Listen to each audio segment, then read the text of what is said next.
नमस्कार। आप सभी का नमस्कार। योग दर्शन की कक्षा में हार्दिक स्वागत एवं अभिनंदन है।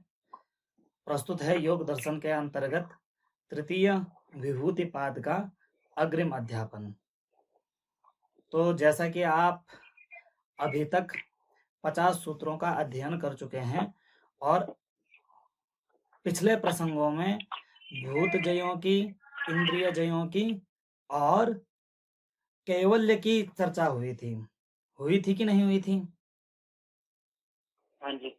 और कैवल्य की चर्चा में सत्व पुरुषान्यता ख्याति मात्रस्य सर्वभावाधिष्ठातृत्वम सर्वज्ञातृत्वंच यह बताया था कि सत्व और पुरुष की जो अन्यता है, उस अन्यता मात्र का जिसको ज्ञान है, उस सत्व और पुरुष की भिन्नता के ज्ञान वाले को सर्व भावों का पर अधिकार प्राप्त होता है और सर्वज्ञता की प्राप्ति होती है। अर्थात वह समस्त पदार्थों के तत्व का ज्ञान कर लेता है, उनकी स्थिति पर स्वामित्व प्राप्त कर लेता है और सर्वज्ञता अर्थात सब कुछ जान लेता है। यह सिद्धि बताई थी उन 50वें सूत्र के माध्यम से। ठीक है? हुँ। तो यहाँ पर एक प्रश्न उठा था कि आखिर जब उसके पास दो ही ज्ञान रहेंगे, कौन कौन से? मैं हूं और मेरी बुद्धि है। अर्थात बुद्धि और पुरुष का ज्ञान ही रहेगा और वो दो अलग अलग हैं, यह ज्ञान रहेगा। इसी को सत्व और पुरुष की अन्यता ख्याति कहा था। ठीक है? हुँ, हुँ। तो जब दो ही रहेंगे तो सर्व भावों पर अधिष्ठातृत्व तो कैसे हो जाएगा? क्योंकि सर्व भाव हैं तो दो नहीं रहेंगे। तो वो उसको समझाना है कि दोनों की का ही अस्तित्व रहेगा, वो है समाधि की अवस्था। अर्थात जब आप योगी साधक समाधि करते करते ऐसी भावना कर लेगा कि अब मैं और बुद्धि ही मात्र है, इसके अलावा कुछ नहीं है। लेकिन उसका फल क्या होगा कि योगी को वो शक्ति प्राप्त होगी कि यदि वह समाधि की स्थिति से बाहर आएगा तो उसके अंदर दो शक्तियों का संचार रहेगा कि वह सर्वज्ञ हो सकता है और वह सब भावना सर्व पदार्थों पर स्वामित्व प्राप्त कर लेगा। यह दो सिद्धियां हुई थी उस योगी की। अब समझ में आया? जी। तो अन्यता ख्याति है समाधि की अवस्था। और उस समाधि की अवस्थाओं में दो विभूतियां, दो शक्तियां, दो सिद्धियां हैं, सर्व भावाधिष्ठातृत्व और सर्व ज्ञातृत्व। तो ये क्लियर हुआ? जी। समझे? अब उसके अगला सूत्र बताया था कि तद वैराग्यादपि दोष बीजक्षये कैवल्यम, कि उस योग अवस्था में, कैसी योग अवस्था में, कैसी समाधि की अवस्था में, जिस अवस्था में साधक को केवल बुद्धि और पुरुष के भेद का ज्ञान है, तो वहां आप बताइए कि जो भेद हैं वही भेद बीज हैं। समझ रहे हो? जी। इससे पहले जब समाधि बताई थी, समाधि जो संप्रज्ञात समाधि के चार भेद बताए, चार विशेषण बताए थे, कौन कौन से? वितर्क विचारानंदास्मितानुगमात संप्रज्ञातः। तो उसकी व्याख्या के अनंतर जब सविचार और निर्विचार का प्रसंग आया था तो वहां क्या कहा था कि क्षीण वृत्तेरभिजातस्येव मणेर्ग्रहीतृग्रहण ग्राह्यस्तु तस्थ तदंजनता समापत्ति, कि जिस साधक की वृत्तियां क्षीण हो गई हैं, अर्थात जो चित्त की चंचलता थी उस चंचलता ने रुक करके आ गई है और निरोध अवस्था में आ गई है, ऐसा क्षीण वृत्ति वाला जो होता है उसका ग्रहीतृ ग्रहण ग्राह्य में तस्थ अर्थात तदाकार और तदंजनता, तस्थ अर्थात उसमें स्थित होकर के तदंजनता अर्थात तदाकार हो जाता है। ठीक है? यह बताया था। और ऐसी अवस्था में तत्र शब्दार्थ ज्ञान विकल्पे ही संकीर्णा सवितर्का समापत्ति ही, यह बताया था कि तत्र अर्थात ऐसा जो जिस साधक ने अपनी वृत्तियों को क्षीण कर लिया है और वहां ग्रहण, ग्रहित्री और ग्राह्य, इन तीनों में तस्थ और तदंजनता रह गई है। अर्थात इन तीनों में ही वह है और तदाकार है। तो अभी तीन है कि नहीं है? वहां तीन है या नहीं है? हाँ जी, हाँ जी, हाँ जी। वह तीन है, कौन कौन से? ग्रहित्री अर्थात स्वयं ग्रहीता साधक आत्मा पुरुष, और दूसरा है ग्रहण, ग्रहण ही है यह सत्व, इसी के माध्यम से ग्रहण अर्थात विषयों का ग्रहण होता है, ज्ञान होता है। और ग्राह्य, ग्राह्य अर्थात जिसको ग्रहण करना है, अर्थ अर्थात साधक है और साधक जिस वस्तु पर ध्यान कर रहा है वह वस्तु है, और जिसके माध्यम से ध्यान कर रहा है वह इंद्रिय है। तो तीन चीजें रह जाती हैं वहां। साधक, साध्य जिसका ध्यान कर रहा है, और जिसके माध्यम से ध्यान कर रहा है, उन दोनों का वह रह जाता है। ठीक है। जी, तो चूंकि यहाँ तीनों के तीनों मिले जुले से प्रतीत होते हैं, कौन कौन?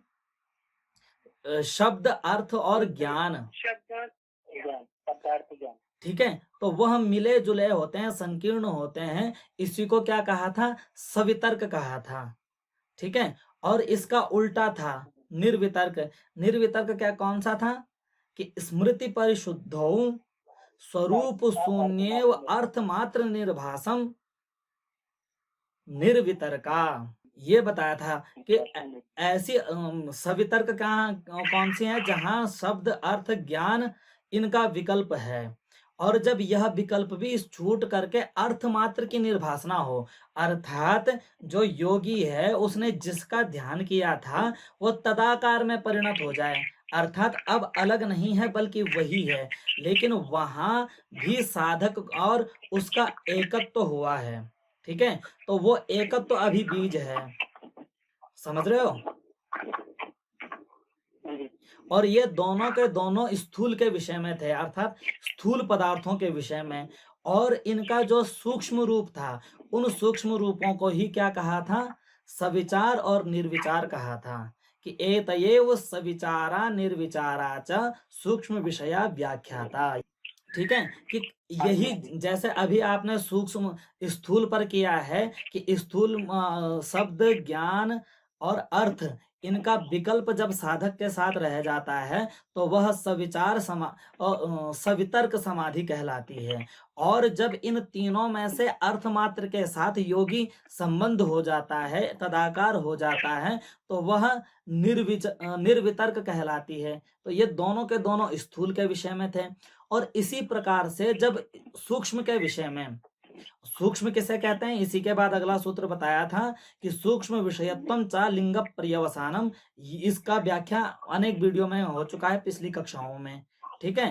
तो यही जो शब्दार्थ ज्ञान विकल्प जब सूक्ष्म के विषय में होता है, अर्थात कोई वस्तु सूक्ष्म रूप को प्राप्त कर चुकी है, उस सूक्ष्म पदार्थ पे जब साधक का चिंतन होता है, धारणा ध्यान समाधि होती है, तो उस धारणा ध्यान समाधि के समय स्थूल सूक्ष्म जो शब्दार्थ ज्ञान है, उनका जो विकल्प साधक के साथ रह जाता है, तो उसको कहते हैं सविचार समाधि। ठीक है। और जब यह शब्दार्थ ज्ञान का विकल्प समाप्त हो करके उस सूक्ष्म वस्तु के साथ साधक का तदाकार हो जाता है, उसी के समान साधक जुड़ करके एक हो जाता है कि ध्येय वस्तु अलग नहीं है और साधक अलग नहीं है, बल्कि ध्यान करने वाला पुरुष और ध्येय वस्तु दोनों एक ही हैं। ऐसा जब आभासना होने लगती है, ऐसा आभास जब होने लगता है, तो उसको कहते हैं निर्विचार। ठीक है। तो कह रहे हैं इन्हीं, उसके आगे कहा था ता एव सवीजः समाधि, ये चारों के चारों ही सवीज समाधि हैं। ये सवीज समाधि क्यों है? क्योंकि इनमें बीज पड़ा हुआ है। तो बीज कौन कौन सा? कि ये है शब्द है, अर्थ है, ज्ञान है, ये बीज हैं, क्योंकि तीन अभी हैं। और दूसरे अवस्था में कि जो उनके साथ एकत्व हो जाता है, दोनों के बाद भी एकत्व, वह एकत्व जब छूटेगा ना, तब आप दोबारा लौट आओगे, तो अभी ये संभावना बनी है। तो ये सारे के सारे बीज थे, ठीक है। हाँ जी, हाँ जी। और इस समय जिस सूत्र का प्रसंग चल रहा है कि तद वैराग्यादपि दोष बीजक्षये भाष्य विषय कैवल्यम, तो यहाँ बीज कौन सा है कि सत्व और पुरुष का जो द्वित्व है, उनकी भिन्नता है, यही बीज है। तो इन बीजों का जब नाश हो जाएगा तो नाश होने पर कैवल्य हो जाएगा, केवल पुरुष मात्र बचेगा। उस पुरुष को अर्थ के साथ भी संबंध नहीं रह जाएगा, समझ रहे हो। हाँ जी, हाँ जी। जब हाँ, ध्येय के साथ भी संबंध समाप्त हो जाएगा, केवल पुरुष बचेगा, उस केवल का भाव ही कैवल्य है, ठीक है। तो यह सबीज समाधि में बीज का नाश कर दोगे, जब वहां ध्येय वस्तु तक नहीं रहेगी, ध्येय वस्तु का नाम नहीं रहेगा, ध्येय वस्तु का ज्ञान नहीं रहेगा, सब कुछ समाप्त हो जाएगा, केवल एक अलौकिक प्रतीति होगी। उस अलौकिक प्रतीति में केवल आत्मा मात्र रहेगा, पुरुष मात्र रहेगा, उसी को कहते हैं केवल। केवल यानी अकेला रह जाएगा वो। दुनिया क्या है, संसार क्या है, मैं कहाँ बैठा हूँ, किसका चिंतन कर रहा हूँ, क्यों हूँ, इस प्रकार का समस्त विचार की जो बुद्धि के जो श्रृंखलाएं हैं, वो सारी की सारी श्रृंखलाएं सिकुड़ करके केवल आत्मनिष्ठ हो जाएंगी, आत्मा मात्र में केंद्रित हो जाएंगे। सारा का सारा विचार जो चित्त है इधर उधर ज्ञान करना बंद कर देगा, तो यही केवल की अवस्था हो जाएगी, ठीक है। अभी ये केवल अवस्था क्या है, इस लास्ट में ये बताएंगे। अभी जो मैं कह रहा हूँ ना कि केंद्रित हो जाएगा, ये केंद्रित नहीं होता, ये लास्ट में जो अभी सूत्र है उसमें आएगा ये, ठीक है। तो वहां केवल जब आत्मा बच जाएगी, उस केवल का भाव ही कैवल्य कहलाता है, ठीक है। तो यह हुआ पूर्व सूत्र का स्पष्टीकरण, ठीक है, ठीक है। तो यह चूंकि बहुत इंपॉर्टेंट था, महत्वपूर्ण था, क्योंकि सबीज समाधि के संदर्भ में यह सूत्र अत्यंत उपयोगी है, और वहां का जो प्रसंग था उस प्रसंग को भी आगे की इस ज्ञान की आवश्यकता थी। तो दोनों को मिला करके आप जब भी अध्ययन कीजिएगा, पढ़िएगा, सुनिएगा, तो आपको सबीज समाधि और इस सूत्र से संबंध तब जाकर के पूरा कैवल्य समझ में आएगा, ठीक है। तो मुझे लगा कि यह समझाना चाहिए, पीछे के सूत्रों का भी एक बार प्रसंगानुकूल व्याख्यान होना चाहिए, तो वह स्पष्ट किया गया है। तो स्पष्टीकरण यहीं समाप्त करता हूं, तब तक के लिए हमें इजाजत दीजिए, नमस्कार।